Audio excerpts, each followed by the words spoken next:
que tenga que ver contigo, le contestaron ellos. Ni ha llegado ninguno de los hermanos de allá con malos informes o que haya hablado mal de ti. Pero queremos oír tu punto de vista, porque lo único que sabemos es que en todas partes se habla en contra de esa secta. Señalaron un día para reunirse con Pablo y acudieron en mayor número a la casa donde estaba alojado. Desde la mañana hasta la tarde estuvo explicándoles y testificándoles acerca del reino de Dios y tratando de convencerlos respecto a Jesús, partiendo de la ley de Moisés y de los profetas. Unos se convencieron por lo que él decía, pero otros se negaron a creer.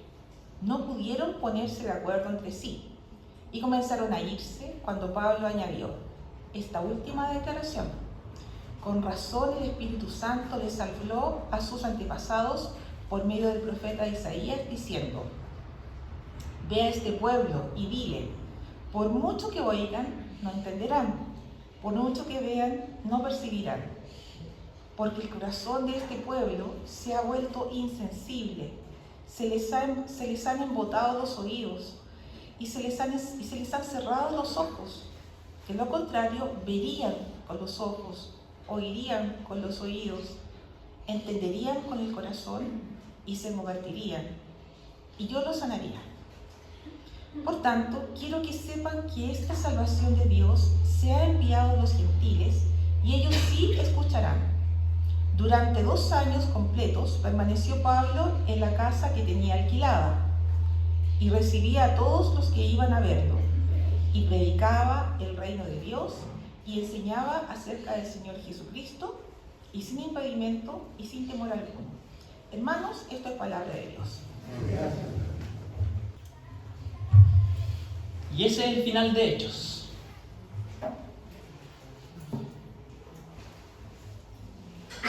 ¿Por qué Lucas termina su obra así?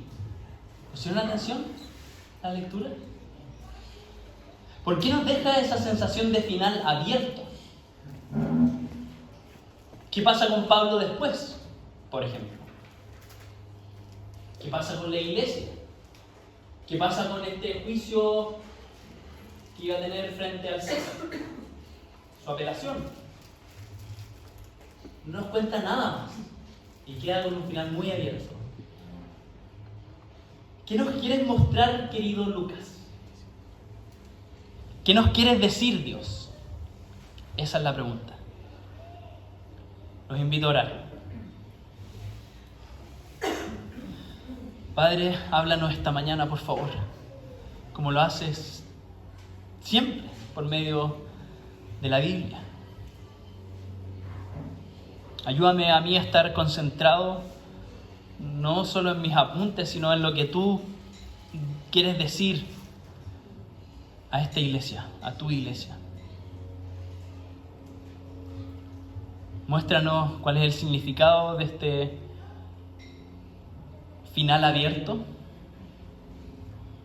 e impúlsanos a lo que tú nos quieras impulsar.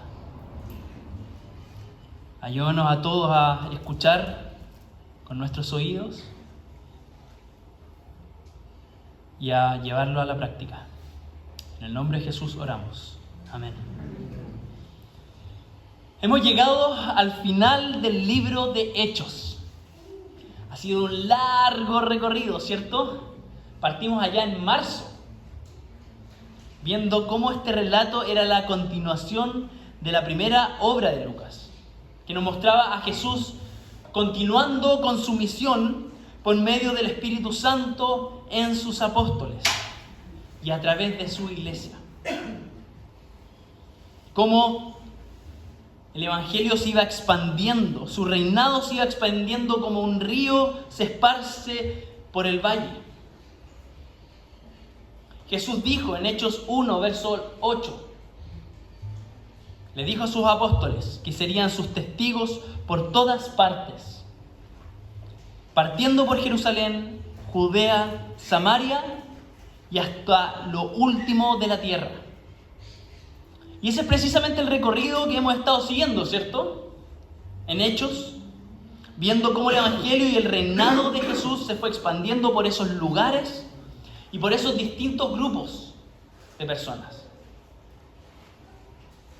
Parte por los judíos, luego alcanza a los samaritanos, luego a los prosélitos judíos, hasta llegar a todo tipo de gentil, griego y otras naciones. Y si hemos visto que el Evangelio se esparcía como un río por todo el mundo conocido, también hemos visto que una y otra vez sus opositores han tratado de bloquear este río, frenar su avance, persiguiendo a los creyentes, asesinando a sus líderes, dispersando a la iglesia, acusándolos y enjuiciándolos por todas partes. De hecho, en los últimos capítulos Pablo iba avanzando por ciudades y atrasito venía un grupo de judíos persiguiéndolo y acusándolo. Pero también vez tras vez vimos que este río es imparable. Los últimos capítulos han sido una extensa muestra de la feroz oposición que enfrentó Pablo.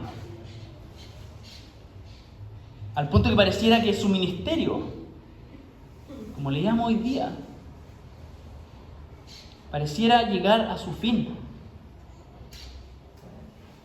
Porque lo vemos llegando finalmente a Roma, después de un tortuoso viaje, lo vemos llegando como un prisionero que pide apelar al César para demostrar su inocencia.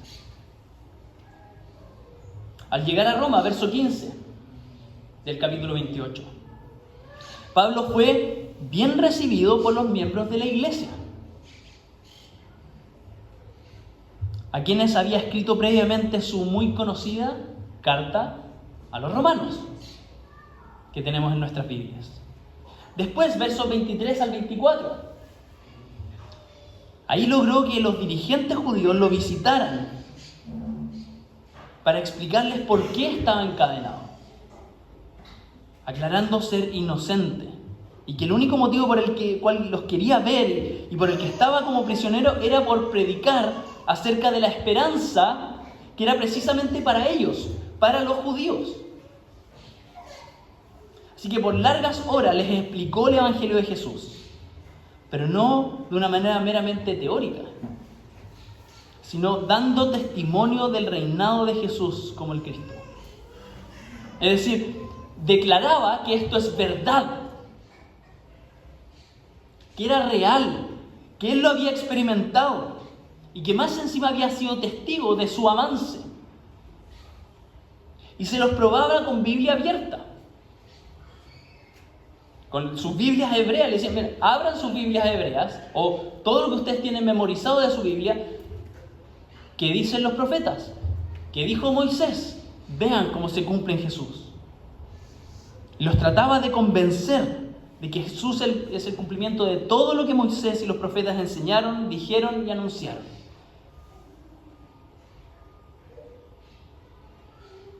Unos se convencieron, pero otros se negaron. Se negaron a creer. No porque la exposición haya sido defectuosa o poco convincente o mal fundamentada, sino que no creyeron porque no quisieron. Por eso Pablo, como dando un portazo detrás de quien se va, le dirigió las mismas palabras que Dios le había dirigido a su pueblo idólatra y rebelde por medio del profeta Isaías, que nosotros vemos en los versos 26 al 27. Esto es lo que Isaías le dijo al pueblo de Israel y lo que Pablo está aplicando a ellos, que no están creyendo en el Evangelio. Por mucho que oigan, no entenderán. Por mucho que vean, no percibirán. Porque el corazón de este pueblo se ha vuelto insensible. Se les han embotado los oídos y se les han cerrado los ojos. De lo contrario, verían con los ojos, oirían con los oídos, entenderían con el corazón y se convertirían y yo los sanaría. Es tal el rechazo a Jesús que han llegado a un punto de no retorno.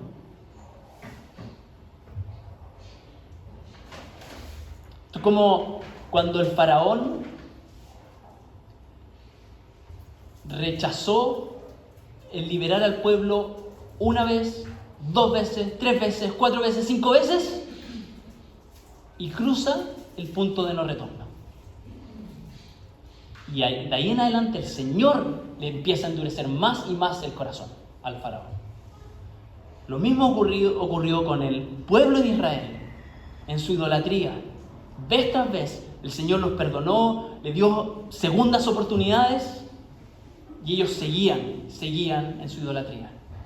Hasta que el Señor dijo, basta, por medio de Isaías, Ezequiel y otros profetas. Y ahora Pablo le está diciendo eso a los judíos. Les hemos explicado de todas las formas. Y ustedes se han negado y han hecho todo lo posible porque estas buenas noticias que son para ustedes se esparzan. No lo han dejado. Entonces, aquí tienen las palabras del profeta Isaías.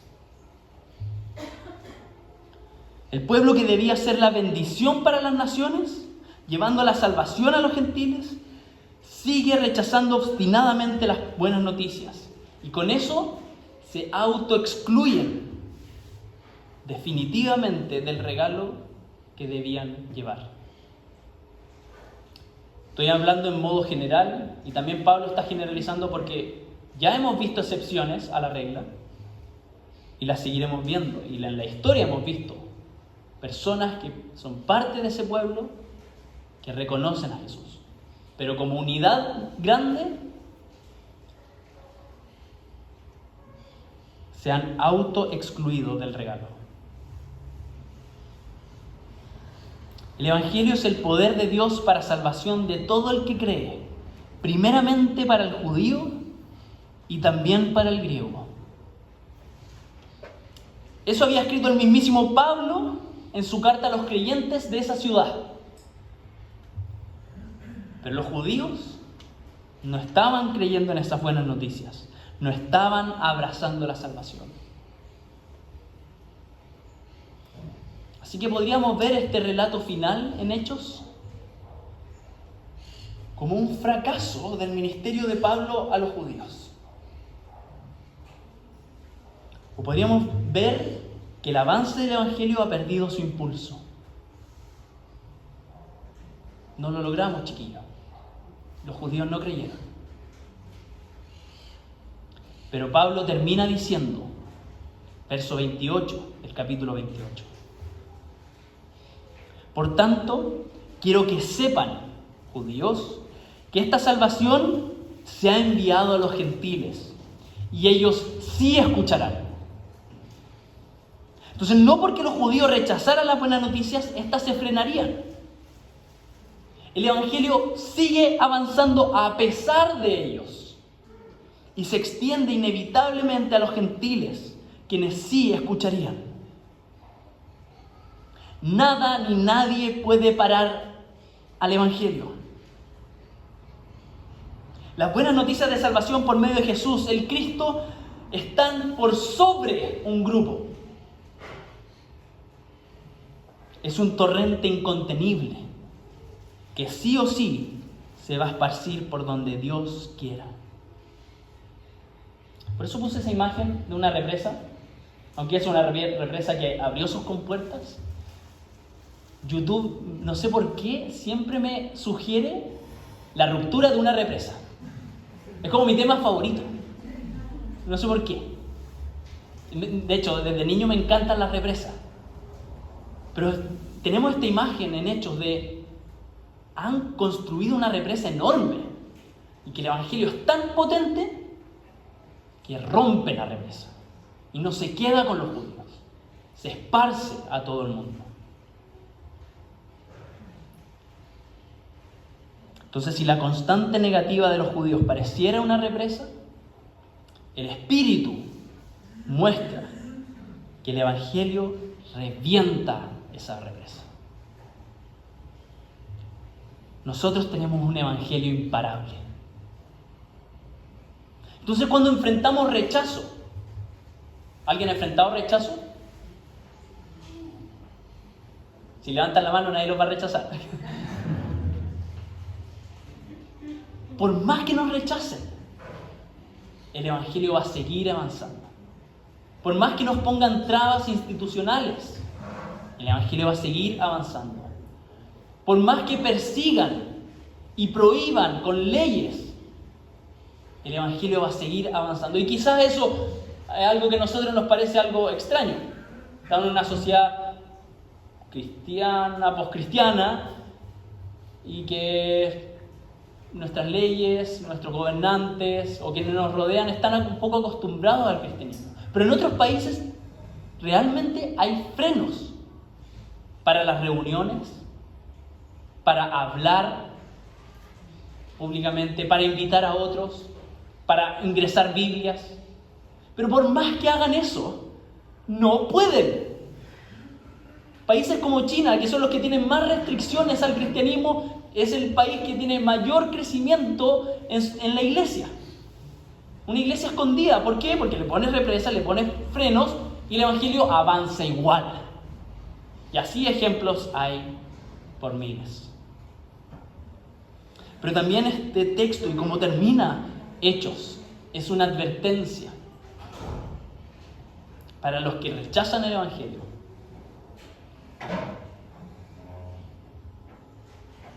Algunos que creen que, incluso que se inmiscuyen en la iglesia, creyendo que van a poder destruir el avance, que van a poder frenarlo, que van a encontrar algún argumento que frene estas buenas noticias, que nos dice el texto, no van a poder. Nada. O sea, yo creo que ni siquiera lo que se cayó va a poder. Yo creo que ese grupo de judíos eran los más capacitados para frenar las buenas noticias. ¿Y lo lograron? No. Las noticias pasan por sobre ellos. Así que si hay alguien aquí que está tratando de hacer eso, no creo, pero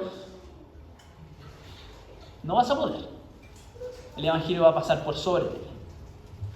Pero también es una advertencia para algunos grupos cristianos que se tratan de adueñar del Evangelio y quieren impedir que siga fluyendo, y que a veces ponemos nuestras formas, nuestras reglas, nuestras costumbres como algo más importante, diciendo esto no avanza a no ser que se haga a nuestra forma. Perdóname, esto avanza por donde el Espíritu quiere, no por donde tú o yo decimos. Entonces yo prefiero estar en un lado que quiere escuchar al Espíritu. Es decir, ¿por dónde quieres que tú nos movamos para que el Evangelio crezca? Para que el reinado de Jesús crezca en los corazones de muchas personas. En vez de estar poniendo mis reglas, mis tradiciones por sobre eso. ¿Por qué? Porque el Evangelio pasa por sobre mí, si es necesario. Pero Lucas no termina solo con el rechazo de muchos judíos, sino que agrega, verso 30, la primera parte del verso 30, que Pablo estuvo 2 años más con arresto domiciliario. Y no nos cuenta cómo le fue con su apelación ante el César. Pablo es retratado en estas últimas líneas como el gran misionero encadenado. No sé realmente si estaba encadenado dentro de la casa, pero estaba en una prisión. No podía salir por 2 años de ese lugar. El incansable e hiperkinético misionero, ¿cuántos capítulos hemos visto a Pablo moviéndose por todo el mundo conocido? Es el Pablo el que no para. ¿Cómo está ahora? Limitado, confinado a una casa. Imagínense. No sé si conocen a un hiperkinético del Evangelio. A más de algunos se le vino a alguien a la mente. Enciérrenlo 2 años. O ustedes quizás no son tan hiperkinéticos, pero 2 años encerrados. Eso pareciera el fin. Así termina Hechos, con el Evangelio encadenado. ¿O no? ¿No, cierto? Claro que no. Pero pareciera que Lucas quiere que pensemos eso, que el Evangelio termina ahí, encadenado por el Imperio Romano, hasta que leemos la segunda parte del verso 30. Ahí recibía a todos los que iban a verlo, predicando del reino de Dios y enseñando acerca del Señor Jesucristo. Sin impedimento, con toda libertad, sin estorbo, sin temor alguno, sin que alguien intentara detenerlo. Aunque estaba en cuatro paredes, el Evangelio, ¿cómo estaba? Saliendo igual. Entonces, muy contrario a estar encadenado, el Evangelio estaba más desencadenado que nunca. Porque ya no estaba limitado a donde Pablo podía ir. Un mes viajando para estar un par de días en esa ciudad, después otro mes viajando para estar en otra ciudad. Ya no estaba limitado a eso. Sino que desde ese lugar, como su centro de operaciones, el Evangelio sale a todo el mundo. Algo aprendimos del Imperio Romano en el colegio, ¿no? Una de las gracias que tenía era su interconexión con todos los lugares donde había llegado. Sus carreteras, por ejemplo, excepcionales, mejores que las que están ahí. El imperio que quiso frenar el Evangelio fue el imperio que le dio la oportunidad al Evangelio para llegar a todos los lugares. No quedó encadenado en el centro del imperio, sino que se aprovechó del imperio para llegar hasta los confines de la tierra, tal y como Jesús se los había prometido, verso 8 del capítulo 1, si lo podemos ver nuevamente. Desde ese lugar, a través de sus cartas y de las personas que luego de visitarlo y de aprender de él, esparcieron las buenas noticias, el Evangelio llegó a muchísimos lugares. Por ejemplo, desde ese lugar se entiende, más que se cree, se tiene evidencia de que desde ese lugar Pablo escribió la carta a los Efesios, a los Colosenses, a los Filipenses y a Filemón. Imagínense lo productivo que fue. Y esas son las que más se reprodujeron y que tenemos a nuestra disposición. Son cartas que tenemos ahora en nuestra Biblia. Ahí también fueron a visitar los siervos como Onésimo. Lo hemos escuchado, ¿cierto? En sus cartas aparece mencionado. Tíquico, Epafrodito, un ejemplo de la fe y del servicio. Timoteo lo visitó en ese lugar. Juan Marcos, con el que había tenido un conflicto capítulos antes y ahora restaurado, fue a ese lugar y comenzó a misionar también. Demas y el mismísimo Lucas, quien escribe Hechos, también lo visitó en ese lugar. Entonces, ¿fue productivo ese lugar? Muy productivo, quizás muchísimo más productivo que todos sus viajes. De ahí llega a todos los lugares. Por eso Lucas termina así su obra, dejando un final abierto. Porque la expansión del Evangelio y del reinado de Jesús realmente no tiene fin. Continúa sin impedimento. Debería continuar sin temor, sin cadenas. De Roma al mundo entero. Desde los apóstoles, continuando con la iglesia. Desde el pueblo judío, continuando con los gentiles. Para que nosotros sepamos, Lucas termina así, para que nosotros sepamos de dónde viene lo que hemos recibido. Y queramos continuar con la misión. Es como si ese final abierto estuviera diciéndonos: ¿quién quiere escribir el capítulo 29? Y nosotros como Iglesia Cristo Redentor levantáramos la mano y dijéramos: nosotros vamos por el capítulo 29 y el 30. Claro que hay otros que también han escrito harto. De nuevo, Hechos 1, los primeros 2 versos.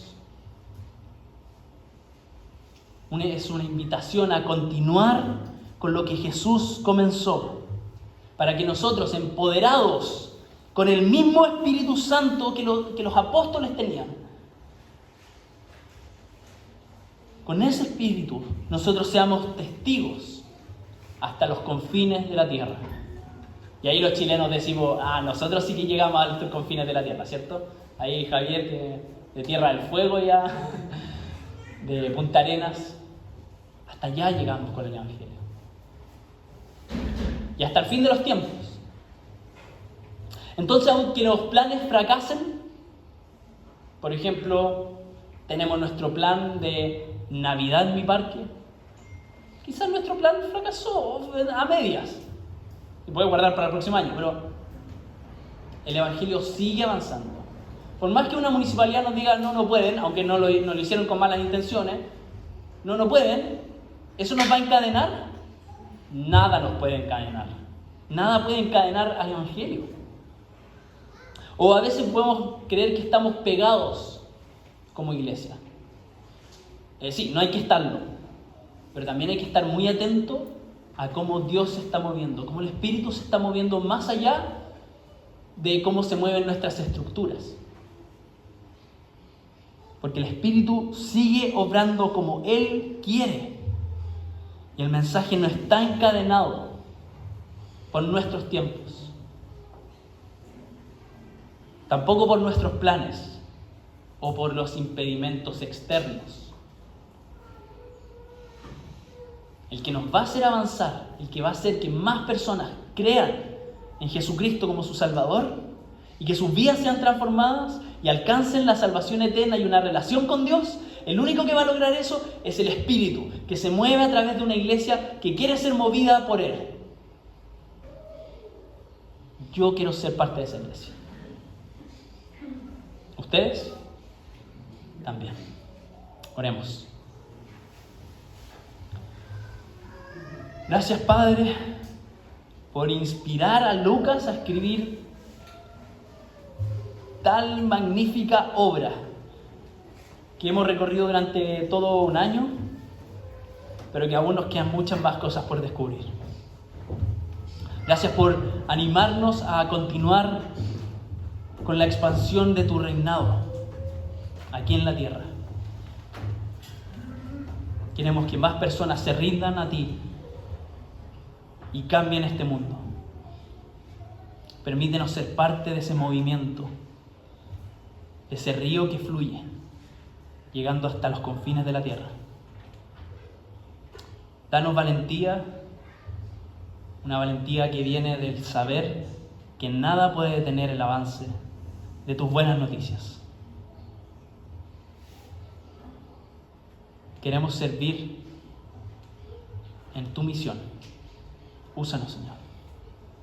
En el nombre de Jesús, nuestro Rey, oramos. Amén.